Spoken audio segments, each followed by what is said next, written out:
ബ്രിട്ടീഷുകാരനായ Isaac Newton അല്ല. അദ്ദേഹത്തിനും 200 വർഷങ്ങൾക്ക് മുൻപ് നമ്മുടെ ഈ കൊച്ചു കേരളത്തിൽ ജനിച്ച ഇരിങ്ങാലക്കുടക്കാരനായ മാധവനാണ് ലോകത്തിൻ്റെ ഗതി തന്നെ മാറ്റിമറിച്ച കാൽക്കുലസിൻ്റെ തുടക്കക്കാരൻ, അല്ലെങ്കിൽ കാൽക്കുലസിൻ്റെ പിതാവ്. കാൽക്കുലസ് എന്ന് പറഞ്ഞാൽ എല്ലാവർക്കും മനസ്സിലാകണമെന്നില്ല. മനസ്സിലാക്കാനായി കാൽക്കുലസിൻ്റെ ചില ആപ്ലിക്കേഷനുകൾ, അല്ലെങ്കിൽ കാൽക്കുലസ് ഇല്ലാതെ ഒരിക്കലും നടക്കാത്ത കുറേയധികം കാര്യങ്ങളെക്കുറിച്ച് ഞാൻ പറയാം. Artificial intelligence, phone call, wifi, car designing, വലിയ വലിയ കെട്ടിടങ്ങളുടെയും പാലങ്ങളുടെയും നിർമ്മാണം, അതിൻ്റെ സ്ട്രക്ചറൽ എഞ്ചിനീയറിംഗ്, ട്യൂമറിൻ്റെ വളർച്ചയുമായി ബന്ധപ്പെട്ടിട്ടുള്ള പഠനങ്ങൾ, ഒരു മരുന്ന് നമ്മൾ എത്ര ഡോസിൽ കഴിക്കണമെന്നുള്ള പഠനങ്ങൾ, കാലാവസ്ഥാ പ്രവചനം, സ്റ്റോക്ക് മാർക്കറ്റ് അനാലിസിസ്, ഗ്രഹങ്ങളുടെയും നക്ഷത്രങ്ങളുടെയും സഞ്ചാരം, ബ്ലാക്ക് ഹോളിൻ്റെ പ്രവർത്തനം, ജനറൽ റിലേറ്റിവിറ്റി തിയറി, പ്രപഞ്ചത്തിൻ്റെ expansion, big bang theory, rocket science, അങ്ങനെ അനേകം ആപ്ലിക്കേഷനുകൾ. കാൽക്കുലസ് ഇല്ലെങ്കിൽ ഇതൊന്നും നമ്മളെ കൊണ്ട് സാധിക്കുമായിരുന്നില്ല. സംഗമഗ്രാമ മാധവനെക്കുറിച്ച് ഞാൻ നിങ്ങളോട് പറയാം. അദ്ദേഹത്തിൻ്റെ കാൽക്കുലസിലുള്ള സംഭാവനയെക്കുറിച്ച് ഞാൻ പറയാം. എന്നാൽ അത് പറയുന്നതിന് മുൻപ് ഇൻ്റഗ്രേഷൻ്റെയും ഡിഫറൻസിയേഷൻ്റെയും വളരെ അടിസ്ഥാനപരമായിട്ടുള്ള കാര്യങ്ങൾ ഒരു സാധാരണക്കാരൻ്റെ ഭാഷയിൽ എനിക്ക് പറഞ്ഞു തരേണ്ടതായിട്ടുണ്ട്. അത് പറഞ്ഞാൽ മാത്രമേ സംഗമഗ്രാമ മാധവൻ്റെ സംഭാവനയെക്കുറിച്ച് നിങ്ങൾക്ക് മനസ്സിലാക്കാൻ സാധിക്കുകയുള്ളൂ. ഇതിൽ കുറച്ച് ചരിത്രം വരുന്നുണ്ട്. ആ ചരിത്രം ഒരു ചതിയുടെ ചരിത്രം കൂടിയാണ്. ഈ ചരിത്രം കേൾക്കുമ്പോൾ ചില വിഗ്രഹങ്ങളൊക്കെ ഉടഞ്ഞു പോയി എന്ന് വരാം. പക്ഷേ മോശമായ വാക്കുകൾ കൊണ്ട് അദ്ദേഹത്തെ അപകീർത്തിപ്പെടുത്തേണ്ട ആവശ്യമൊന്നുമില്ല. കാരണം നമ്മുടെ ശാസ്ത്രത്തിനും ഈ ലോകത്തിനും തന്നിട്ടുള്ള അദ്ദേഹത്തിൻ്റെ സംഭാവനകൾ അത് അതുല്യമാണ്. അദ്ദേഹം ഒരു ജീനിയസ് തന്നെയാണ്. ഈ ഒരു ചരിത്രം 1590 നിന്നാണ് ഞാൻ ആരംഭിക്കുന്നത്. യൂറോപ്പിലെ ചരിഞ്ഞ ഗോപുരമായ പിസ്സ ഗോപുരം, ആ ഗോപുരത്തിൻ്റെ തൊട്ടു മുൻപിൽ ഒരുപാട് ആളുകൾ അന്ന് കൂടി നിൽപ്പുണ്ടായിരുന്നു. കാരണം അവിടെ അവിസ്മരണീയമായിട്ടുള്ള ഒരു പരീക്ഷണം നടക്കുകയാണ്. പരീക്ഷണം നടത്തുന്നത് ഒരു ചെറുപ്പക്കാരനാണ്. അദ്ദേഹം ആ പിസ്സ ഗോപുരത്തിൻ്റെ മുകളിലേക്ക് പതിയെ നടന്നു കയറുന്നു. അദ്ദേഹത്തിൻ്റെ പേരാണ് ഗലീലിയോ ഗലീലി. അദ്ദേഹത്തിൻ്റെ കയ്യിൽ 2 പന്തുകളുണ്ട്. ഒരു പന്തിന് അല്പം ഭാരക്കൂടുതലാണ്, മറ്റൊരു പന്തിന് ഭാരക്കുറവാണ്. ഇതിൽ ഏത് പന്താണ് പിസ്സ ഗോപുരത്തിൻ്റെ ഏറ്റവും മുകളിൽ നിന്ന് താഴേക്ക് എറിയുമ്പോൾ ആദ്യം പതിക്കുന്നതെന്ന് മനസ്സിലാക്കണം. വർഷങ്ങൾക്ക് മുമ്പ് ജീവിച്ചിരുന്ന ഒരു അതികായനായ അരിസ്റ്റോട്ടലിൻ്റെ ഒരു തിയറി ഉണ്ട്. ആ തിയറി അനുസരിച്ച് ഭാരക്കൂടുതലുള്ള വസ്തുവാണ് ആദ്യം നിലം തൊടുക, അതിൻ്റെ പിന്നാലെ മാത്രം ഭാരക്കുറവുള്ളത് എത്തിച്ചേരും. എന്നാൽ ഗലീലിയോ പറഞ്ഞു ഇത് തെറ്റാണെന്ന്. പക്ഷേ ഗലീലിയോ പറഞ്ഞത് കേൾക്കാൻ ആരും കൂട്ടാക്കിയിരുന്നില്ല. കാരണം ഗലീലിയോ ചെറുപ്പക്കാരനായിട്ടുള്ള ഒരു യൂണിവേഴ്സിറ്റി പ്രൊഫസർ മാത്രമാണ്. അദ്ദേഹത്തിന് എന്ത് അധികാരമാണ് അരിസ്റ്റോട്ടിൽ പറഞ്ഞത് തെറ്റാണെന്ന് സ്ഥാപിക്കാൻ? പക്ഷേ ഗലീലിയോയ്ക്ക് അത് ലോകത്തെ കാണിച്ചു കൊടുക്കണം, മറ്റ് ഗവേഷകർക്ക് മുമ്പിൽ തെളിയിച്ചു കൊടുക്കണം. അതിനുവേണ്ടിയാണ് അദ്ദേഹം ആ പരീക്ഷണം നടത്തിയത്. അദ്ദേഹം നിലത്തേക്കിട്ട ആ 2 പന്തുകളും ഒരേ സമയത്ത് തന്നെ നിലം തൊട്ടു. അങ്ങനെ വർഷങ്ങൾ നീണ്ടു നിന്ന അരിസ്റ്റോട്ടലിൻ്റെ ആ തിയറി അവിടെ തകർന്നടിയുകയായിരുന്നു. പിന്നീട് കുറച്ച് വർഷങ്ങൾ കൂടി കഴിഞ്ഞ് 1600കളുടെ തുടക്കത്തിൽ ഗലീലിയോ ഒരു പേപ്പർ പ്രസിദ്ധീകരിച്ചു. ആ പേപ്പറിൽ ഒരു പ്രശ്നമുണ്ട്. അദ്ദേഹം ഒരു ആവറേജ് സ്പീഡാണ് അവിടെ കണ്ടെത്തിയിരിക്കുന്നത്. അതായത് മുകളിൽ നിന്ന് വീഴുന്ന വസ്തുവിൻ്റെ നിലത്തേക്ക് വീഴുന്ന വേഗത, അത് അദ്ദേഹം ആവറേജ് ആയിട്ടാണ് കണ്ടെത്തിയിരിക്കുന്നത്. മൊത്തം ഡിസ്റ്റൻസ് എത്രയാണോ ആ ഡിസ്റ്റൻസിനെ നിലത്തേക്ക് വീഴാനുള്ള സമയം കൊണ്ട് അദ്ദേഹം ഡിവൈഡ് ചെയ്തിരിക്കുന്നു. അന്ന് ആരും ആ തെറ്റ് മനസ്സിലാക്കിയില്ല. ആ തെറ്റ് മനസ്സിലാക്കിയത് പിന്നീട് ഒരു 66 വർഷങ്ങൾ കൂടി കഴിഞ്ഞു വന്ന ഒരു ചെറുപ്പക്കാരനാണ്. അദ്ദേഹത്തിൻ്റെ പേരാണ് സർ ഐസക് ന്യൂട്ടൺ. അന്ന് അദ്ദേഹം കേംബ്രിഡ്ജ് യൂണിവേഴ്സിറ്റിയിലെ ഒരു വിദ്യാർത്ഥി മാത്രമാണ്. ആ കാലഘട്ടത്തിൽ പ്ലേഗ് പരക്കുകയുണ്ടായി. പ്ലേഗ് പരന്നതിനെ തുടർന്ന് ഒരുപാട് ആളുകൾ മരിക്കാൻ തുടങ്ങി. ആളുകൾ ക്വാറന്റൈനിലേക്ക് പോയി. ഇവിടെ കൊറോണ സംഭവിച്ചപ്പോൾ എന്ത് നടപടിയാണോ നടന്നത്, അതേ രീതിയിലുള്ള നടപടിക്രമങ്ങളാണ് ആ കാലഘട്ടത്തിൽ നടന്നത്. യൂണിവേഴ്സിറ്റികളെല്ലാം അടച്ചുപൂട്ടി. ആ കൊച്ചു പയ്യൻ നേരെ അദ്ദേഹത്തിൻ്റെ വീട്ടിലേക്ക് മടങ്ങി. വൂൾസ്ട്രോബിൽ സ്ഥിതി ചെയ്യുന്ന ആ വീട്ടിലാണ് അദ്ദേഹം പിന്നീടുള്ള കുറച്ചു കാലം ചെലവഴിച്ചത്. 1666 ശാസ്ത്രത്തെ സംബന്ധിച്ചിടത്തോളം വലിയ പ്രാധാന്യമുണ്ട്. ശാസ്ത്രം ആ വർഷത്തെ ഒരു അത്ഭുത വർഷമായിട്ടാണ് വിശേഷിപ്പിക്കുന്നത്. കാരണം ആ ഒരൊറ്റ വർഷത്തിൽ മോഡേൺ സയൻസിൻ്റെ പില്ലേഴ്സായി മാറിയിട്ടുള്ള അനേകം കണ്ടെത്തലുകൾ ഉണ്ടായി വന്നു. അതുണ്ടാക്കിയത്, അത് സൃഷ്ടിച്ചത് ആ കൊച്ചു പയ്യനാണ്. 23 വയസ്സ് മാത്രം പ്രായമുള്ള ആ പയ്യൻ സൂര്യൻ്റെ പ്രകാശത്തിൽ അടങ്ങിയിരിക്കുന്ന 7 വ്യത്യസ്തമായിട്ടുള്ള സ്പെക്ട്രങ്ങളെ തിരിച്ചറിഞ്ഞു. നമ്മൾ ഇന്ന് അതിനെ വിബ്ജ്യൂർ എന്ന് പറയും. മഴവില്ലിൽ കാണാൻ സാധിക്കുന്ന ആ 7 നിറങ്ങൾ. മഴവില്ല് എങ്ങനെയാണ് ഉണ്ടാകുന്നതെന്ന് പോലും അദ്ദേഹത്തിന് തെളിയിക്കാൻ സാധിച്ചു. അങ്ങനെയാണ് ഒപ്റ്റിക്സ് എന്ന് പറയുന്ന ഫിസിക്സിലെ ഒരു ബ്രാഞ്ച് ഉണ്ടായത്. മറ്റൊന്ന് ആപ്പിളുമായി ബന്ധപ്പെട്ടിട്ടുള്ളതാണ്. നമ്മൾ കേട്ട് പഴകിയിട്ടുള്ള കഥയല്ല, ആ കഥ വെറും കെട്ടുകഥ മാത്രമാണ്. അദ്ദേഹത്തിൻ്റെ തലയിൽ ഒരു ആപ്പിൾ വീണിട്ടുണ്ടോ എന്നൊന്നും നമുക്കറിയില്ല.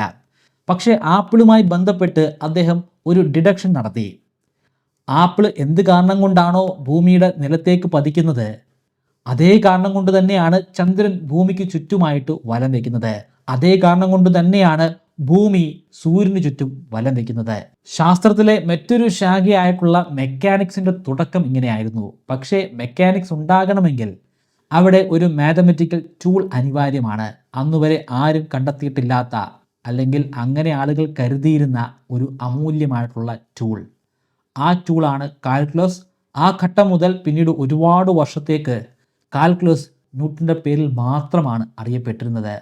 എന്നാൽ യഥാർത്ഥത്തിൽ കാൽക്കുലസിൻ്റെ പിന്നിൽ പ്രവർത്തിച്ച വേറെ 2 ആളുകളുണ്ടായിരുന്നു. ആ 2 ആളുകളെ ഒരുപാട് വർഷത്തേക്ക് ആളുകൾ തിരിച്ചറിയാതെ പോയി. ആരൊക്കെയാണ് ആ 2 പേർ? അവരെക്കുറിച്ച് പറയുന്നതിന് മുൻപ് ഞാൻ പറഞ്ഞു വെച്ച കാര്യം ഒന്ന് മുഴുവിപ്പിക്കാം. ഗലീലിയോ കണ്ടെത്തിയിലെ ഒരു പെശകിനെക്കുറിച്ച് ഞാൻ പറഞ്ഞല്ലോ. ആ പെശക് ആവറേജ് സ്പീഡുമായി ബന്ധപ്പെട്ടിട്ടുള്ള പെശകാണ്. ആവറേജ് സ്പീഡ് തെറ്റാണ്.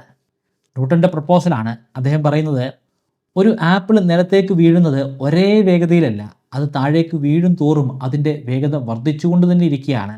ഇത് നിങ്ങൾക്ക് നേരിട്ട് തന്നെ ഒരു എക്സ്പെരിമെൻ്റ് നടത്തി മനസ്സിലാക്കാൻ സാധിക്കും. നിങ്ങളൊരു വസ്തു നേരെ നിലത്തേക്ക് ഇടുമ്പോഴുള്ള വേഗത മാത്രമല്ല, അല്ലാതെ ചരിഞ്ഞു കിടക്കുന്ന ഒരു സ്ഥലത്തുകൂടെ എന്തെങ്കിലും ഒന്ന് ഉരുട്ടിയിടുകയോ അല്ലെങ്കിൽ എന്തെങ്കിലും എറിയുകയോ ചെയ്യുക, അത് താഴേക്ക് പോകും തോറും അതിൻ്റെ വേഗത വർദ്ധിക്കുന്നതായിട്ട് നിങ്ങൾക്ക് കാണാം. നിങ്ങൾ എറിയുന്ന സമയത്ത് വേഗത വളരെ കുറവായിരിക്കും. അതായത് അവിടെ ആവറേജ് ആയിട്ടുള്ള ഒരു വേഗത എടുത്തതുകൊണ്ട് ഒരു കാര്യവുമില്ല. ഉദാഹരണത്തിന് 10 മീറ്റർ ഉയരത്തിൽ നിന്നും ഒരു ആപ്പിൾ നിലത്തേക്ക് വീഴുകയാണ്. നിലം പതിക്കാൻ അതിന് 6 സെക്കൻഡുകൾ എടുത്തു എന്ന് വെറുതെ ഒന്ന് ചിന്തിക്കുക. അങ്ങനെയാണെങ്കിൽ 3 സെക്കൻഡ് കൊണ്ട് അതിന് പകുതി ഭാഗം കവർ ചെയ്യാൻ സാധിക്കുമോ? അതായത് 5 മീറ്റർ ദൂരം അതിന് പകുതി സമയമായിട്ടുള്ള 3 സെക്കൻഡ് കൊണ്ട് എത്തിച്ചേരാൻ പറ്റുമോ? ഇല്ല. കാരണം തുടക്കത്തിൽ അതിൻ്റെ വേഗത കുറവായിരുന്നു. താഴേക്ക് പോകും തോറുമാണ് അതിൻ്റെ വേഗത വർദ്ധിക്കുന്നത്. അതിൻ്റെ അർത്ഥം ആവറേജ് വേഗത കണ്ടെത്തുന്നത് മണ്ടത്തരമാണെന്നാണ്. അങ്ങനെ ഒരു ആവറേജ് വേഗത അതിനില്ല. അതിനുള്ളത് ഇൻസ്റ്റൻറ്റേനിയസ് വേഗതയാണ്. ഓരോ ഇൻസ്റ്റൻറ്റിലും ഓരോ മൊമെൻറ്റിലും അതിൻ്റെ വേഗത മാറിക്കൊണ്ടിരിക്കുന്നു.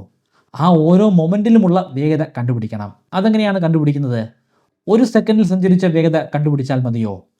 ആ 1 സെക്കൻഡിൽ എത്ര സഞ്ചരിച്ചു എന്ന് മനസ്സിലാക്കുക. ആ സഞ്ചരിച്ചതിനെ 1 സെക്കൻഡ് കൊണ്ട് ഡിവൈഡ് ചെയ്യുക. അപ്പം നമുക്കൊരു വേഗത കിട്ടും. അതിനേക്കാൾ കുറച്ചുകൂടെ ആക്യുറേറ്റ് ആയിട്ട് നമുക്ക് 1/2 സെക്കൻഡിലുള്ള വേഗത കണ്ടുപിടിക്കാമല്ലോ. അതിലും ആക്യുറേറ്റ് ആയിട്ട് നമുക്ക് 0.25 സെക്കൻഡിലുള്ള വേഗത കണ്ടുപിടിക്കാം. 0.1 സെക്കൻഡ് സമയം കൊണ്ട് സഞ്ചരിച്ച വേഗത, 0.01 സെക്കൻഡ് സമയം കൊണ്ട് സഞ്ചരിച്ച വേഗത, 0.0001 സെക്കൻഡ് കൊണ്ട് സഞ്ചരിച്ച വേഗത. അങ്ങനെ അന്വേഷിച്ച് പോവുകയാണെങ്കിൽ നമുക്ക് ഒരു കൃത്യമായിട്ടുള്ള ഉത്തരം കിട്ടില്ല. കാരണം 0ത്തിലേക്ക് പോകും തോറും അതിന് കുറെ കൂടെ ആക്യുറേറ്റ് ആയിട്ടുള്ള, കുറെ കൂടെ ഇൻസ്റ്റൻറ്റേനിയസ് ആയിട്ടുള്ള വേഗത നമുക്ക് മനസ്സിലാക്കിയെടുക്കാനായിട്ട് സാധിക്കും. 0ത്തിൻ്റെ വളരെ വളരെ അരികിലേക്ക് പോകുമ്പോൾ നമ്മൾ അന്നത്തെ മാത്സ് ഉപയോഗിച്ചിട്ട് 0 തന്നെയാണ് എടുക്കുന്നത്. ഇനി വേഗതയൊന്ന് കണ്ടുപിടിച്ച് നോക്കാം. Distance divided by time. ഡിസ്റ്റൻസിനെ ടൈം കൊണ്ട് ഡിവൈഡ് ചെയ്യുന്നു. ടൈം ഇവിടെ 0. Distance divided by 0. ഏതൊരു സംഖ്യയും 0 കൊണ്ട് നമ്മൾ ഹരിക്കുകയാണെങ്കിൽ നമുക്ക് കിട്ടുന്നത് ഇൻഫിനിറ്റി ആയിരിക്കും. കൃത്യം എത്രയാണെന്ന് പറയാൻ സാധിക്കാത്ത ഒരു സംഖ്യയാണെന്ന് അതിൻ്റെ അർത്ഥം. അത് തെറ്റല്ലേ? ശരിക്കും ആപ്പിളിന് കൃത്യമായിട്ടുള്ളൊരു വേഗതയുണ്ട്. അതൊരു ഇൻഫിനിറ്റ് വാല്യൂ അല്ല, അതിന് കൃത്യമായിട്ടുള്ളൊരു വാല്യൂ ഉണ്ട്. ആ വാല്യൂ കണ്ടെത്താൻ സാധിക്കാത്തത് മാത്സിൻ്റെ ഒരു പോരായ്മയാണ്. ഈ പോരായ്മ മറികടക്കാൻ സാധിച്ചു കഴിഞ്ഞാൽ ഭൂമി എങ്ങനെയാണ് സൂര്യന് ചുറ്റും കറങ്ങുന്നതെന്ന് പറയാൻ സാധിക്കും. സൂര്യൻ എങ്ങനെയാണ് സ്വയം ഈ മിൽക്കി വേയിലൂടെ കറങ്ങി നടക്കുന്നതെന്ന് പറയാൻ സാധിക്കും. പിന്നീട് ഉണ്ടായിട്ടുള്ള കണ്ടെത്തലുകളായിട്ടുള്ള ബ്ലാക്ക് ഹോളുകളുടെയൊക്കെ ഉത്തരം കണ്ടുപിടിക്കാനായിട്ട് സാധിക്കും. അതിന് ആ കാലഘട്ടത്തിലെ ആ മാത്സ് കൊണ്ട് ഒരിക്കലും സാധിക്കുകയില്ല. മാത്സിൽ പുതിയൊരു ശാഖ തന്നെ, അല്ലെങ്കിൽ പുതിയൊരു ആയുധം തന്നെ നമ്മൾ കണ്ടെത്തണം. ആ ആയുധമാണ് കാൽക്കുലസ്. ന്യൂട്ടൺ അതിനെ കാൽക്കുലസ് എന്നൊന്നുമല്ല വിളിച്ചത്. അദ്ദേഹം അതിനെ ഫ്ലെക്സിയോൺസ് എന്ന് വിളിച്ചു. 1671 അദ്ദേഹം ഇതുമായി ബന്ധപ്പെട്ട് ഒരു ശാസ്ത്ര പ്രബന്ധം എഴുതിയതായിട്ട് അദ്ദേഹം പറയുന്നു. ആ കാലഘട്ടത്തിൽ അദ്ദേഹം അത് പ്രസിദ്ധീകരിച്ചിട്ടില്ല. ആ കാലഘട്ടത്തിൽ അതാരും കണ്ടിട്ടുമില്ല. 1674 മറ്റൊരു ഗവേഷകൻ സമാന രീതിയിലുള്ള ഒരു കണ്ടെത്തൽ നടത്തിയിരുന്നു. ഗോട്ട്ഫ്രൈഡ് വിൽഹം ലൈബ്നിസ് എന്ന ജർമ്മൻ ഗവേഷകനാണത്. അദ്ദേഹം 1676 ഐസക് ന്യൂട്ടനുമായിട്ട് ചില കത്തിടപാടുകളൊക്കെ നടത്തിയിട്ടുണ്ട്. 1684 അദ്ദേഹത്തിൻ്റെ കാൽക്കുലസ് എന്ന പ്രബന്ധം പബ്ലിഷ് ചെയ്യുകയുമുണ്ടായി. 1687 ഐസക് ന്യൂട്ടൻ വിശ്വപ്രശസ്തമായിട്ടുള്ള അദ്ദേഹത്തിൻ്റെ പ്രിൻസിപ്പിയ എന്ന പുസ്തകം പബ്ലിഷ് ചെയ്തു. ആ പുസ്തകത്തിൽ അദ്ദേഹം കാൽക്കുലസ് ഉപയോഗിച്ചിട്ടുണ്ട്. പക്ഷേ എക്സ്പ്ലിസിറ്റ്ലി കാൽക്കുലസ് എന്താണെന്നുള്ള കാര്യങ്ങളൊന്നും അദ്ദേഹം അതിൽ പരാമർശിച്ചിരുന്നില്ല. പിന്നീട് കുറേയധികം വർഷങ്ങൾ കഴിഞ്ഞ് 1704 ഐസക് ന്യൂട്ടൻ ഒരു വലിയ പരാതി ഉന്നയിച്ചു. അദ്ദേഹത്തിൻ്റെ സൃഷ്ടിയായിട്ടുള്ള കാൽക്കുലസ് ലൈബ്നിസ് എന്ന ജർമ്മൻ ഗവേഷകൻ മോഷ്ടിച്ച് പ്രസിദ്ധീകരിച്ചതായിരുന്നു എന്നാണ് അദ്ദേഹത്തിൻ്റെ പരാതി. ഇതുമായി ബന്ധപ്പെട്ട് റോയൽ സൊസൈറ്റിയുടെ ഒരു വലിയ അന്വേഷണം നടന്നു. എന്നാൽ വളരെ പരിഹാസ്യമായിട്ടുള്ളൊരു കാര്യം എന്തെന്ന് പറഞ്ഞാൽ ഈ റോയൽ സൊസൈറ്റിയുടെ ഹെഡ് ഐസക് ന്യൂട്ടനാണ്. അതായത് ഐസക് ന്യൂട്ടൻ്റെ നേതൃത്വത്തിലുള്ള ഒരു സംഘമാണ് ഈ പരാതിയിൽ അന്വേഷണം നടത്തുന്നത്. ആ പരാതിയുടെ അന്വേഷണം പൂർത്തീകരിച്ചതിന് ശേഷം അതിൻ്റെ ഒരു റിപ്പോർട്ട് പബ്ലിഷ് ചെയ്തു. ആ റിപ്പോർട്ട് എഴുതി ഉണ്ടാക്കിയത് പോലും അതിൻ്റെ തലവനായിട്ടുള്ള ഐസക് ന്യൂട്ടൻ ആയിരുന്നു. അതായത് വളരെയധികം ബയാസ്ഡ് ആയിട്ടുള്ള ഒരു അന്വേഷണമായിരുന്നു എന്നത് 100% ഉറപ്പുള്ള കാര്യമാണ്. അതുകൊണ്ട് തന്നെ ആ ഒരു റിപ്പോർട്ടിൻ്റെ വിധിയും ഐസക് ന്യൂട്ടന് അനുകൂലമായിരുന്നു. ലൈബ്നിസ് ഒരു കള്ളനാണ്, അദ്ദേഹം ഐസക് ന്യൂട്ടനുമായിട്ടുള്ള കത്തിടപാടുകളിലൂടെ മോഷ്ടിച്ചതാണ് ഈ ഒരു ആശയം. ലൈബ്നിസിനെ പിന്നീട് ലോകം മുഴുവനും തിരസ്കരിക്കുകയായിരുന്നു. അദ്ദേഹത്തിൻ്റെ ജർമ്മനിയിലുള്ള സഹ ഗവേഷകർ പോലും അദ്ദേഹത്തെ അംഗീകരിച്ചില്ല. അതിപ്രശസ്തനായിരുന്ന ലൈബ്നിസ് പിന്നീട് ആരാലും ശ്രദ്ധിക്കപ്പെടാതെ പോയ ഒരു ഗവേഷകനായിട്ട് മാറി. ലൈബ്നിസ് തന്നെ ഇങ്ങനെ കുറിച്ചു: ഇംഗ്ലീഷുകാർ എന്നെ ഇങ്ങനെ വേട്ടയാടി അധിക്ഷേപിക്കുമെന്ന് ഞാൻ അറിഞ്ഞിരുന്നെങ്കിൽ ഒരിക്കലും ഞാൻ കാൽക്കുലസ് പബ്ലിഷ് ചെയ്യില്ലായിരുന്നു. കാൽക്കുലസ് മാത്രമല്ല അദ്ദേഹത്തിൻ്റെ സൃഷ്ടി, അദ്ദേഹം പിന്നീടും ഒരുപാട് ഗവേഷണങ്ങൾ നടത്തിയിട്ടുണ്ട്. അക്കൂട്ടത്തിലൊന്നാണ് ബൈനറി നമ്പേഴ്സ് അല്ലെങ്കിൽ ബൈനറി നമ്പർ സിസ്റ്റം. ഈ ബൈനറി നമ്പർ സിസ്റ്റമാണ് പിന്നീട് ഡിജിറ്റൽ കമ്പ്യൂട്ടറുകളുടെയും ഫോണുകളുടെയും ഒക്കെ അടിസ്ഥാനമായി മാറിയത്. കമ്പ്യൂട്ടറുകൾക്ക് ഒരു ഭാഷയുണ്ട്, മെഷീൻ ലാംഗ്വേജ്. ഈ ഭാഷ ഉപയോഗിച്ചിട്ടാണ് ഡിജിറ്റൽ കമ്പ്യൂട്ടറുകൾ ഓരോ കാര്യങ്ങളും ചെയ്യുന്നത്. അതിൻ്റെ അടിസ്ഥാനം എന്ന് പറയുന്നത് ലൈബ്നിസിൻ്റെ ബൈനറി നമ്പർ സിസ്റ്റമാണ്. ലൈബ്നിസിന് പിന്നീട് അധികം ആയുസ് ഉണ്ടായിരുന്നില്ല. 1716 ഒരുപാട് അവഗണനകൾ നേരിട്ട് അദ്ദേഹം മരണത്തിന് കീഴടങ്ങി. അദ്ദേഹത്തിൻ്റെ ശവമടക്കിന് ആകെ ഒരേ ഒരു വ്യക്തി മാത്രമേ അവിടെ ഉണ്ടായിരുന്നുള്ളൂ, അദ്ദേഹത്തിൻ്റെ പേഴ്സണൽ സെക്രട്ടറി. അദ്ദേഹം വിവാഹിതനായിരുന്നില്ല, അതുകൊണ്ട് തന്നെ അദ്ദേഹത്തിന് ബന്ധുക്കളും ഉണ്ടായിരുന്നില്ല. മിത്രങ്ങൾ ആരും അദ്ദേഹത്തിനോടൊപ്പം ആ സമയത്ത് പോലും ചെലവഴിക്കാൻ കൂട്ടാക്കിയില്ല. എല്ലാവരും അദ്ദേഹത്തെ ഒരു കള്ളനെ പോലെ നോക്കിക്കണ്ടു. എന്നാൽ കാലം യാഥാർത്ഥ്യം തിരിച്ചറിയുക തന്നെ ചെയ്തു. പിന്നീട് വർഷങ്ങൾ കഴിഞ്ഞ് 1800-കളിൽ മാത്തമെറ്റീഷ്യന്മാർ തിരിച്ചറിഞ്ഞു, യഥാർത്ഥത്തിൽ കാൽക്കുലസ് അത് ഐസക് ന്യൂട്ടൻ്റെ മാത്രമല്ല, അത് ലൈബ്നിസിൻ്റെ കൂടെ സംഭാവനയാണ്. ലൈബ്നിസിൻ്റെ കാൽക്കുലസ് ആണ് ന്യൂട്ടൻ്റെ ഫ്ലെക്സിയോണിനേക്കാൾ കൂടുതൽ സുപ്പീരിയർ. ഇന്നും നമ്മൾ ഉപയോഗിക്കുന്നത് ലൈബ്നിസിൻ്റെ കാൽക്കുലസ് ആണ്. അന്ന് അദ്ദേഹം വരച്ചു വെച്ച ഇൻ്റഗ്രേഷൻ്റെയും ഡിഫറൻസിയേഷൻ്റെയും അതേ സിമ്പിൾസ് തന്നെയാണ് ഇന്നും നമ്മൾ ഉപയോഗിക്കുന്നത്. അതിനെല്ലാം പുറമെ ആ കാലഘട്ടത്തിൽ ന്യൂട്ടണും ലൈബ്നിസും തമ്മിൽ നടത്തിയിട്ടുള്ള കത്തിടപാടുകൾ, ആ കത്തിടപാടുകൾ പിന്നീട് ഗവേഷകർക്ക് കണ്ടെടുക്കാൻ സാധിച്ചു. അതിൻ്റെ അടിസ്ഥാനത്തിൽ ന്യൂട്ടൺ ഒരു രീതിയിലുള്ള സംഭാവനയും ലൈബ്നിസിന് കൊടുത്തിട്ടില്ല. അവർ തമ്മിൽ ആശയവിനിമയം നടന്നു എന്ന് മാത്രം. 1990-കളായപ്പോൾ കമ്പ്യൂട്ടർ സയൻസ് മേഖലയും അദ്ദേഹത്തെ ശ്ലാഘിക്കാൻ തുടങ്ങി. കാരണം അദ്ദേഹത്തിൻ്റെ ബൈനറി നമ്പർ സിസ്റ്റം പിന്നീട് ഉപയോഗിക്കാൻ തുടങ്ങിയത് ആ കാലഘട്ടത്തിലായിരുന്നു. ആ കാലഘട്ടത്തിൽ ഉണ്ടായിരുന്ന അലൻ ട്യൂറിംഗ് പോലുള്ള മറ്റ് ഗവേഷകർ അദ്ദേഹത്തെ ഒരുപാട് പുകഴ്ത്തി. ഡിജിറ്റൽ കമ്പ്യൂട്ടറിൻ്റെ യഥാർത്ഥ തുടക്കക്കാരൻ അദ്ദേഹമാണെന്ന് പോലും ഈ ഗവേഷകർ വാഴ്ത്തിപ്പാടി. ലൈബ്നിസിൻ്റെ സ്വന്തം രാജ്യമായ ജർമ്മനി അദ്ദേഹത്തിൻ്റെ പേരിൽ ഒരു യൂണിവേഴ്സിറ്റി ആരംഭിച്ച് അദ്ദേഹത്തെ ആദരിച്ചു. 1985-ൽ ഗോട്ട്ഫ്രൈഡ് വിൽഹം ലൈബ്നിസ് എന്ന പേരിൽ ഒരു പ്രൈസും അവർ ഡിസ്ട്രിബ്യൂട്ട് ചെയ്യാൻ തുടങ്ങി. ഇതിനൊക്കെ ഒരുപാട് വർഷങ്ങൾക്ക് മുൻപ് 14-ാം നൂറ്റാണ്ടിലോ 15-ാം നൂറ്റാണ്ടിലോ ഇങ്ങ് കേരളത്തിൽ ജീവിച്ചിരുന്ന Sangamagrama Madhavan Kerala school of mathematics ആരംഭിച്ചു. അതിൻ്റെ തുടക്കക്കാരനായിരുന്നു അദ്ദേഹം. അദ്ദേഹത്തിൻ്റെ സംഭാവനയാണ് ഇൻഫൈനൈറ്റ് സീരീസ്. ആ ഇൻഫൈനൈറ്റ് സീരീസ് എന്താണെന്നും അത് കാൽക്കുലസുമായിട്ടുള്ള ബന്ധം എന്താണെന്നും ഈ ഘട്ടത്തിൽ ഞാൻ പറയുന്നില്ല. അതിനു മുൻപ് എനിക്ക് കാൽക്കുലസിനെ കുറിച്ചുള്ള കാര്യങ്ങൾ പറയണം, എങ്കിൽ മാത്രമേ നിങ്ങൾക്കത് മനസ്സിലാവുകയുള്ളൂ. അദ്ദേഹത്തിൻ്റെ കണ്ടെത്തലുകൾ പിന്നീട് അദ്ദേഹത്തിൻ്റെ പിൻഗാമികളായിട്ട് വന്നിട്ടുള്ള 2 പേർ സംസ്കൃതത്തിൽ എഴുതി പബ്ലിഷ് ചെയ്യുകയുണ്ടായി. സംസ്കൃതത്തിലായതുകൊണ്ട് തന്നെ അത് വെസ്റ്റേൺ ഗവേഷകരുടെ ശ്രദ്ധയിലൊന്നും പെട്ടിരുന്നില്ല. മാധവന്റെ പിൻഗാമികളായിരുന്ന ജയസ്ദേവ യുക്തിഭാഷ എന്ന പേരിലും നീലകണ്ഠ സോമയാജി തന്ത്രസമഗ്രഹ എന്ന പേരിലും പുസ്തകങ്ങൾ എഴുതി. എന്നാൽ ഈ കാര്യങ്ങളൊക്കെ മോഡേൺ സയൻസ് പിന്നീട് മനസ്സിലാക്കുന്നത് 1940കളിലും 50കളിലുമാണ്. അതായത് ഇന്ത്യയുടെ സ്വാതന്ത്ര്യത്തോട് ചേർന്ന് കിടക്കുന്ന കാലഘട്ടത്തിലാണ്. ബ്രിട്ടീഷുകാർ ഇവിടെ നിന്നും പോയതിനു ശേഷം മാത്രമാണ് ഇന്ത്യൻ മാത്തമാറ്റീഷ്യന്മാരായിട്ടുള്ള CK രാജു, KV ശർമ്മ, സരസ്വതി അമ്മ തുടങ്ങിയ ഗവേഷകരിലൂടെ ലോകം ഇത് കേട്ടറിഞ്ഞു. അങ്ങനെ മാധവനെ, കേരള സ്കൂൾ ഓഫ് മാത്തമാറ്റിക്സിനെ ലോകം അംഗീകരിച്ചു.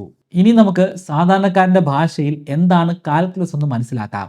അതിനു മുൻപ് ഞാൻ നിങ്ങളോട് 25 മെമ്മറി ട്രിക്കുകളെ കുറിച്ച് പറയാം. ഈ മെമ്മറി ട്രിക്കുകൾ ഉപയോഗിച്ച് എത്ര കടുകട്ടിയായിട്ടുള്ള വിഷയങ്ങളാണെങ്കിൽ പോലും വളരെ ഈസി ആയിട്ട് നിങ്ങൾക്ക് പഠിക്കാനും അത് ദീർഘനാളത്തേക്ക് മനസ്സിലാക്കാനും സാധിക്കും. ഈ 25 മെമ്മറി ട്രിക്കുകൾ ഇപ്പോൾ ബ്രൈറ്റ് കേരളേറ്റിൻ്റെ വെബ്സൈറ്റിലും ആൻഡ്രോയിഡ് ആപ്ലിക്കേഷനിലും ഒരു കോഴ്സിൻ്റെ രൂപത്തിൽ ലഭ്യമാണ്. 3000 രൂപയാണ് കോഴ്സിൻ്റെ ഫീ. എന്നാൽ നിങ്ങൾ ഇപ്പോൾ രജിസ്റ്റർ ചെയ്യുകയാണെങ്കിൽ 20% ഡിസ്കൗണ്ട് ലഭിക്കുന്നതാണ്. അതിനുവേണ്ടി സ്ക്രീനിൽ കാണുന്നത് പോലെ MBK20 എന്ന പ്രോമോ കോഡ് ഉപയോഗിക്കുക. ഡിസ്ക്രിപ്ഷനിലും ഫസ്റ്റ് കമൻറ്റിലും ഞാൻ ലിങ്ക് കൊടുക്കുന്നുണ്ട്. താല്പര്യമുള്ളവർ ഇപ്പോൾ തന്നെ ഒന്ന് ചെക്കൗട്ട് ചെയ്യുക. ഗലീലിയോയുടെ തിയറി അനുസരിച്ച് ഒരു വസ്തു നിലത്തേക്ക് വീഴുന്ന വേഗത നമ്മൾ ആവറേജ് സ്പീഡായിട്ടാണ് കണ്ടുപിടിക്കുന്നത്. അതായത് മൊത്തം ഡിസ്റ്റൻസ് ഡിവൈഡഡ് ബൈ ടൈം. അതിൻ്റെ അർത്ഥം ഓരോ സെക്കൻഡിലും അത് കൃത്യമായിട്ടുള്ള ദൂരമാണ് പിന്നിടുന്നതെന്നാണ്. ഉദാഹരണത്തിന് ഈ ഒരു ഗ്രാഫിലേക്ക് നോക്കുക. ഈ ഗ്രാഫിൽ നമുക്കൊരു സ്ട്രെയിറ്റ് ലൈൻ കാണാൻ സാധിക്കും, ചരിഞ്ഞു കിടക്കുന്ന ഒരു ലൈൻ.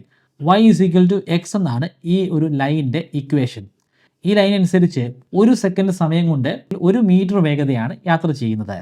രണ്ടാമത്തെ സെക്കൻഡ് ആകുമ്പോഴേക്കും അത് 2 മീറ്റർ ആകുന്നു. മൂന്നാമത്തെ സെക്കൻഡിൽ അത് 3 മീറ്റർ ആകുന്നു. അതായത് y എപ്പോഴും എക്സിന് തുല്യമായിരിക്കും. പിന്നിട്ട സമയവും സഞ്ചരിച്ച ദൂരവും ഒന്നു തന്നെ ആകണമെന്നില്ല. കൂടുതൽ ദൂരം പിന്നിടാനുള്ള സാധ്യതയുണ്ട്, കുറഞ്ഞ ദൂരം പിന്നിടാനുള്ള സാധ്യതയുണ്ട്. പക്ഷേ അത് എപ്പോഴും ഈ ഒരു സ്ട്രെയിറ്റ് ലൈൻ അനുസരിച്ചിട്ടായിരിക്കും. മറ്റൊരു ഉദാഹരണം നോക്കുകയാണെങ്കിൽ x=1 ആകുമ്പോൾ y=2 ആകാം. x=2 ആകുമ്പോഴേക്കും y=4 ആകും. അതായത് ആദ്യത്തെ ഒരു സെക്കൻഡിൽ 2 മീറ്റർ യാത്ര ചെയ്തു, അത് കഴിഞ്ഞുള്ള അടുത്ത സെക്കൻഡിലും 2 മീറ്റർ തന്നെയാണ് യാത്ര ചെയ്യുന്നത്. എപ്പോഴും ഒരേ വേഗതയിൽ തന്നെ ഒരേ ദൂരം തന്നെയാണ് പിന്നിടുന്നത്. ഇവിടെ നമുക്ക് വേഗത കണ്ടുപിടിക്കാൻ ആ ലൈനിൻ്റെ സ്ലോപ്പ് അല്ലെങ്കിൽ ചരിവ് കണ്ടുപിടിച്ചാൽ മതി. ചരിവ് കണ്ടുപിടിക്കണമെങ്കിൽ അതിൻ്റെ ഏറ്റവും ഉയർന്ന പോയിന്റിലേക്കുള്ള ഹൈറ്റ് കണ്ടുപിടിക്കുക.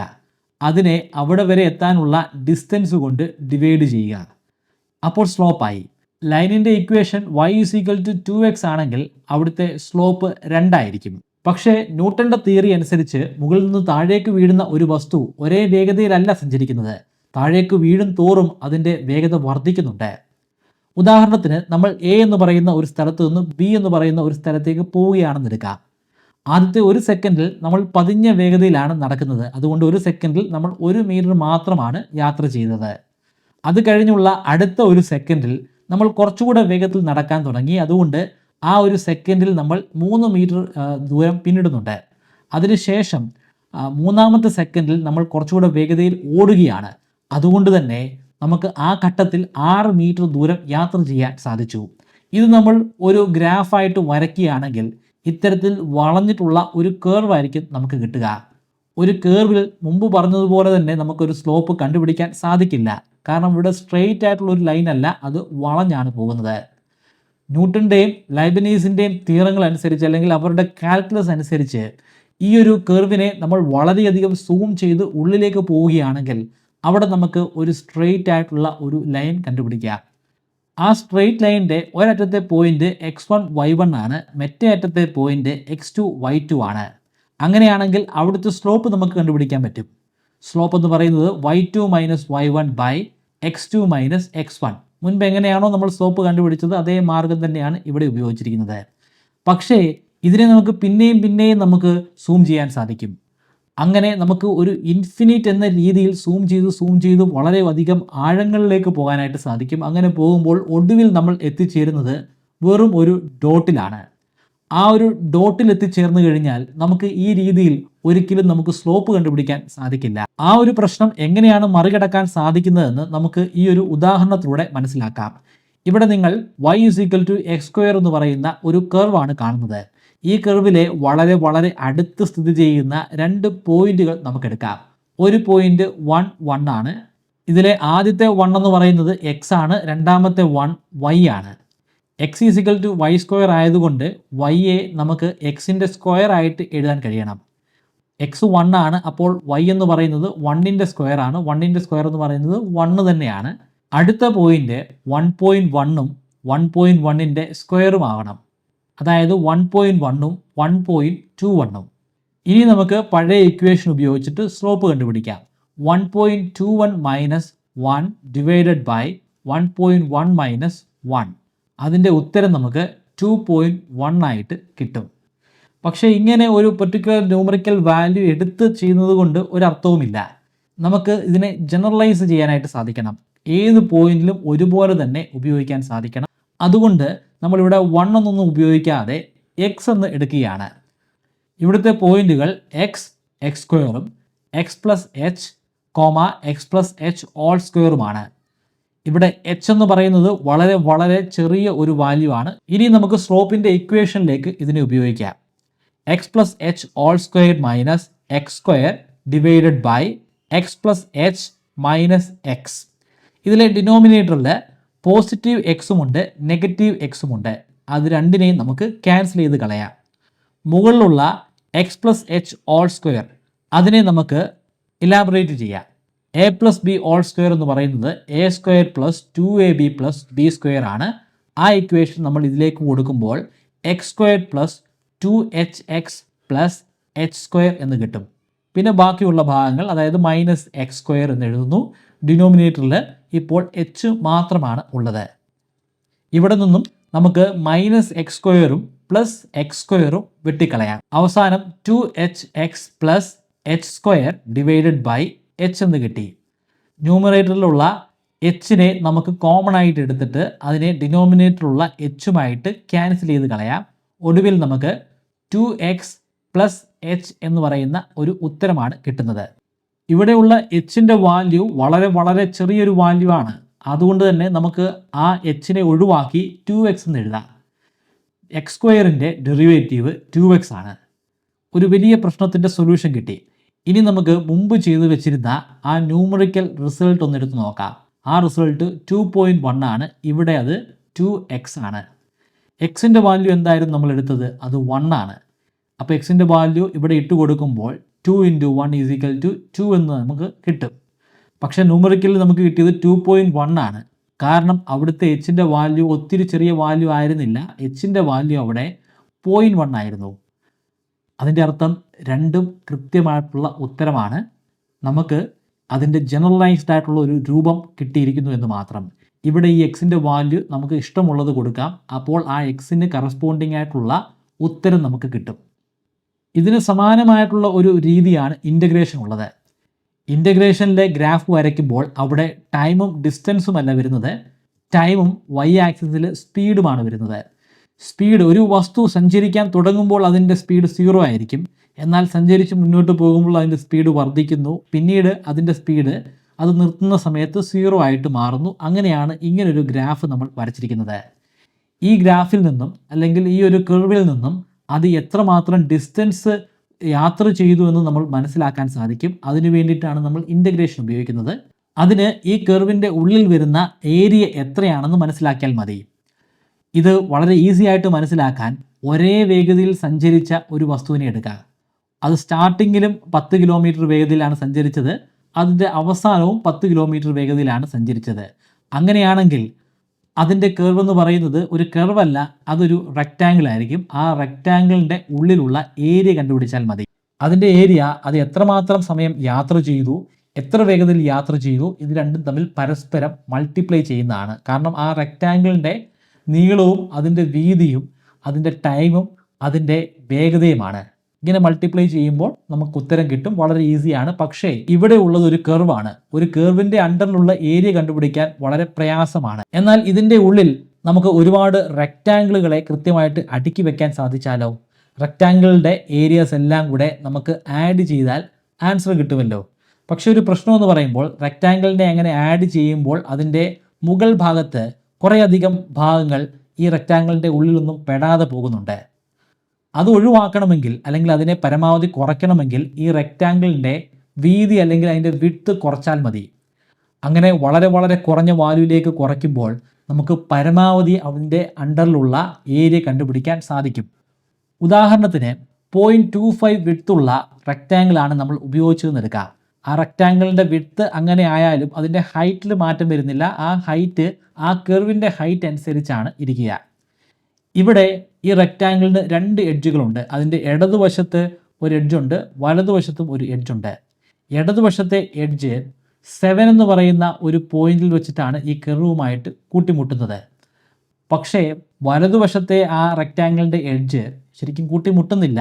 അതങ്ങനെ കൂട്ടിമുട്ടിച്ചിരുന്നെങ്കിൽ അത് 8.4 വരെ എത്തിച്ചേരുമായിരുന്നു. ഇവിടെ 1.4ൻ്റെ ഒരു വ്യത്യാസമുണ്ട്. ഈ 1.4 എന്ന് പറയുന്ന വാല്യൂവിനെ നമുക്ക് കുറയ്ക്കാൻ പറ്റും. അത് കുറയ്ക്കാനായിട്ട് ഈ DTയെ നമ്മൾ വീണ്ടും വീണ്ടും കുറച്ചാൽ മതി. അത് കുറയ്ക്കും തോറും വളരെ വളരെ ചെറിയ വാല്യൂ ആയിട്ട് പോകും. അതായത് ഈ DT എന്ന് പറയുന്നത് 0യോട് അടുക്കും തോറും നമുക്ക് വളരെ ആക്യുറേറ്റ് ആയിട്ടുള്ള കൃത്യമായിട്ടുള്ള ഒരു ഏരിയ ആയിരിക്കും കിട്ടുക. ഇതാണ് ഇൻ്റഗ്രേഷൻ്റെ അടിസ്ഥാനം. 8 സെക്കൻഡിലുള്ള ദൂരമാണ് നമ്മൾ കണ്ടുപിടിക്കാൻ പോകുന്നതെങ്കിൽ 0 മുതൽ 8 വരെയുള്ള ഇൻ്റഗ്രേഷനാണ് ചെയ്യേണ്ടത്. ഈ കാണുന്നതാണ് ഇൻ്റഗ്രേഷൻ്റെ സിമ്പൽ. ആ സിമ്പലിൻ്റെ ഏറ്റവും താഴ്ഭാഗത്ത് 0 എന്നും മുകൾ ഭാഗത്ത് 8 എന്നും കൊടുത്താൽ 0 മുതൽ 8 വരെയുള്ള സമയത്തെ ഡിസ്റ്റൻസ് ആണ് നമ്മൾ കണ്ടുപിടിക്കാൻ പോകുന്നതെന്നാണ് അർത്ഥം. അല്ലെങ്കിൽ ആ ഭാഗത്തെ ഏരിയ ആണ് നമ്മൾ കണ്ടുപിടിക്കാൻ പോകുന്നതെന്നാണ് അർത്ഥം. നമ്മൾ വളരെ ചെറിയ റെക്റ്റാങ്കിളുകളെ ആ കർവിൻ്റെ ഉള്ളിൽ വരച്ചിട്ടുണ്ടല്ലോ. ആ റെക്റ്റാങ്കിളിൻ്റെ വിഡ്ത്തും അതിൻ്റെ ഹൈറ്റുമാണ് ഈ V(t)യും DTയും. V(t) മാറും, ടൈം അനുസരിച്ച് മാറും. അതൊരു ഫംഗ്ഷനാണ്. ടൈം 4 ആയിരിക്കുമ്പോഴുള്ള V(t) ആയിരിക്കില്ല ടൈം 2 ആയിരിക്കുമ്പോഴുള്ള V(t). പക്ഷേ DT മാറില്ല. DT എന്ന് പറയുന്നത് 0യുടെ വളരെ വളരെ വളരെ അടുത്തുള്ള ഒരു സംഖ്യയാണ്. ഈ 2 വാല്യൂകൾ തമ്മിൽ നമുക്ക് മൾട്ടിപ്ലൈ ചെയ്യാൻ സാധിക്കുകയാണെങ്കിൽ ആ ചെറിയ റെക്റ്റാങ്കിളിൻ്റെ ഏരിയ കിട്ടും. അങ്ങനെയുള്ള എല്ലാ റെക്റ്റാങ്കിളുകളുടെയും ഏരിയാസ് ആഡ് ചെയ്യുമ്പോൾ നമുക്ക് മൊത്തത്തിലുള്ള ഏരിയ കിട്ടും, അല്ലെങ്കിൽ മൊത്തത്തിലുള്ള ഡിസ്റ്റൻസ് കിട്ടും. അത് കണ്ടുപിടിക്കാൻ വേണ്ടിയിട്ടുള്ള മാർഗ്ഗമാണ് ഈ ഇൻ്റഗ്രേഷൻ. ഇൻ്റഗ്രേഷൻ എന്ന് പറഞ്ഞാൽ ശരിക്കും സമ്മേഷനാണ്. നമ്മൾ ആഡ് ചെയ്യുകയാണ്. ഇത്തരത്തിൽ നമ്മൾ ഉണ്ടാക്കിയെടുത്ത റെക്റ്റാങ്കിളുടെ എല്ലാം സം ആഡ് ചെയ്യുമ്പോൾ കിട്ടുന്ന സംഖ്യയാണ്. 8 സെക്കൻഡിൽ യാത്ര ചെയ്തിട്ടുള്ള ദൂരം മാത്രമല്ല, ഇതിനിടയിൽ യാത്ര ചെയ്തിട്ടുള്ള ദൂരവും നമുക്കിങ്ങനെ കണ്ടുപിടിക്കാൻ കഴിയും. ഉദാഹരണത്തിന് 2 സെക്കൻഡിനും 5 സെക്കൻഡിനും ഇടയിൽ എത്രമാത്രം ദൂരമാണ് യാത്ര ചെയ്തതെന്ന് മനസ്സിലാക്കാം. അതിനുവേണ്ടി ഈ ഇക്വേഷനിലെ ആ ടൈം ലിമിറ്റ് മാത്രം മാറ്റിയാൽ മതി. 0.8 എന്നതിന് പകരം 2.5 എന്ന് മാത്രം കൊടുക്കുക. അപ്പോൾ അതിനിടയിലുള്ള റെക്റ്റാങ്കിളുകളുടെ ഏരിയ മാത്രമായിരിക്കും ഇവിടെ സം ചെയ്യുക. ഇതാണ് ബേസിക്കലി ഇൻ്റഗ്രേഷനും ഡിഫറൻസിയേഷനും. സംഗമഗ്രാമ മാധവൻ ഇൻഫൈനൈറ്റ് സീരീസ് ആണ് കണ്ടുപിടിച്ചത്. അദ്ദേഹം പൈയുടെയും സൈൻ ഓഫ് എക്സിൻ്റെയും കോസ് ഓഫ് എക്സിൻ്റെയും ആർക്ക് ടാൻ എക്സിൻ്റെയും വാല്യൂകൾ ഇങ്ങനെ കണക്ക് കൂട്ടി. ഇതിന് മുൻപുള്ള ഗണിതം അനുസരിച്ച് വളരെ വളരെ ചെറിയ സംഖ്യയിലേക്ക് നമ്മൾ കുറച്ച് കൊണ്ടുപോകുമ്പോൾ നമുക്ക് ഇൻഫിനിറ്റി ആയിരിക്കും കിട്ടുക. എന്നാൽ ഇദ്ദേഹത്തിന് കൃത്യമായിട്ടുള്ള ഒരു ആൻസർ കിട്ടും. ഈ ഒരു ഉദാഹരണം നോക്കുക. 1 + 1/2 + 1/4 + 1/8 അങ്ങനെ പോകുന്ന ചെറിയ ചെറിയ വാല്യൂയിലേക്ക് പോകുന്ന ഒരു സീരീസാണ്. ഈ സീരീസ് നമ്മൾ സാധാരണഗതിയിലുള്ള ഒരു ഗണിതമാണ് ഉപയോഗിക്കുന്നതെങ്കിൽ അത് ഇൻഫിനിറ്റിയിലേക്കായിരിക്കും പോവുക. എന്നാൽ മാധവ് സീരീസാണ് ഉപയോഗിക്കുന്നതെങ്കിൽ, അല്ലെങ്കിൽ ഇപ്പോൾ മാധവ് ലെബനീസ് സീരീസ് എന്ന പേരിൽ അറിയപ്പെടുന്ന സീരീസാണ് ഉപയോഗിക്കുന്നതെങ്കിൽ അതിന് കൃത്യമായിട്ട് 2 എന്ന് പറയുന്ന ഒരു വാല്യൂ നമുക്ക് കിട്ടും. ഇൻ്റഗ്രേഷനിലൂടെയും ഡിഫറൻസിയേഷനിലൂടെയൊക്കെ കണ്ടുപിടിക്കുന്ന അതേ വാല്യൂ തന്നെയാണ്. നമ്മൾ മുമ്പ് 2.1 എന്ന് പറയുന്ന ഒരു വാല്യൂ കണ്ടുപിടിച്ചില്ലേ, സാധാരണ ലൈബനീസിൻ്റെ ഇക്വേഷൻ ഉപയോഗിച്ചിട്ട്. ആ ഇക്വേഷൻ ഉപയോഗിച്ചിട്ട് 2.1 കിട്ടിയതുപോലെ തന്നെ ആ ഇക്വേഷൻ ഉപയോഗിക്കാതെ വേറൊരു മാർഗത്തിലൂടെ ഇദ്ദേഹത്തിന് 2 എന്ന് കൃത്യമായിട്ട് കിട്ടിയിരിക്കുന്നു. കാൽക്കുലസ് ഉപയോഗിച്ച് വളരെ കോംപ്ലക്സ് ആയിട്ടുള്ള കർവുകളുടെ ഉത്തരങ്ങൾ കണ്ടുപിടിക്കാൻ ശ്രമിക്കുമ്പോൾ നമുക്ക് ഇൻഫൈനൈറ്റ് സീരീസ് അത്യാവശ്യമായിട്ട് ഉപയോഗിക്കണം. അതിൻ്റെ ആദ്യ ഘട്ടത്തിൽ നമ്മൾ അതിൻ്റെ ഡിഫറൻസിയേഷൻ കണ്ടുപിടിക്കുക. ആ ഡിഫറൻസിയേഷൻ കണ്ടുപിടിച്ചതിന് ശേഷം ടെയ്ലർ സീരീസ് പോലുള്ള ഇൻഫിനൈറ്റ് സീരീസിലേക്ക് ഇത് അപ്ലൈ ചെയ്യുക. അപ്പോൾ നമുക്ക് ഒരു ഉത്തരം കിട്ടും. ആ ഉത്തരമാണ് ഈ മാർഗമൊന്നുമില്ലാതെ തന്നെ സ്വന്തമായിട്ട് ഒരു ഇൻഫൈനൈറ്റ് സീരീസ് ഉണ്ടാക്കി മാധവൻ കണ്ടുപിടിച്ചത്. ചുരുക്കത്തിൽ കാൽക്കുലസിൻ്റെ ഏറ്റവും ബേസ് എന്ന് പറയുന്നത് മാധവൻ്റെ സീരീസാണ്. ഇന്ന് ആ മാധവൻ്റെ സീരീസ് അറിയപ്പെടുന്നത് മാധവൻ സീരീസ് എന്നും മാധവ് ന്യൂട്ടൺ സീരീസ് എന്നും മാധവ് ലൈബനീസ് സീരീസ് എന്ന പേരിലുമാണ്. അതായത് ശാസ്ത്രം അദ്ദേഹത്തെ ഇപ്പോൾ നിലവിൽ അംഗീകരിച്ചിരിക്കുന്നു. ലൈബനീസിനെ ഡിജിറ്റൽ കമ്പ്യൂട്ടറിൻ്റെ തുടക്കക്കാരനെന്ന് വിശേഷിപ്പിക്കുന്നുണ്ടെങ്കിൽ നമ്മുടെ സംഗമഗ്രാമം മാധവനെ കാൽക്കുലസിൻ്റെ തുടക്കക്കാരനെന്ന് വിശേഷിപ്പിച്ചേ മതിയാവുകയുള്ളൂ. വീഡിയോയുടെ തുടക്കത്തിൽ ഞാൻ പരാമർശിച്ചിരുന്ന മെമ്മറി ട്രിക്കുകളെക്കുറിച്ച് ഒരിക്കൽ കൂടി ഓർമ്മിപ്പിക്കുകയാണ്. താല്പര്യമുള്ളവർ ഇപ്പോൾ തന്നെ രജിസ്റ്റർ ചെയ്യുക.